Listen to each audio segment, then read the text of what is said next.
Hey everyone, welcome back to my another mini blog. এই দেখো 3 দিনের লাস্টের দিন এটা ভিডিও। সকালবেলা থেকে উঠে আমাদের একেবারেই এনার্জি নেই, কারণ 5 ঘন্টা অলরেডি ট্রেন লেট, আর 3 দিন ধরে আমরা ট্রাভেল করছি। যাই হোক, আমরা অলমোস্ট পৌঁছে গেছি। আর এই দেখো, ট্রেন থেকে নামার পরেও আমাদের অবস্থা খুবই খারাপ। গলুর মুখ দেখে বোঝা যাচ্ছে কতটা টায়ার্ড হয়ে গেছে। যাই হোক, রুমের অবস্থা দেখে তো আরও অবস্থা খারাপ।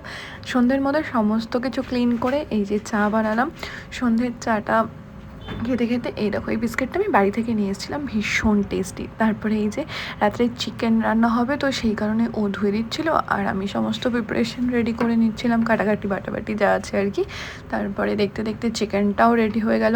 রাত্রে বাস চিকেন আর ভাত এটুকুই হয়েছিল, কারণ এর থেকে বেশি কিছু করার এনার্জি আমার তো নেই।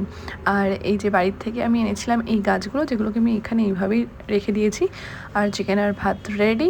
Thanks for watching guys.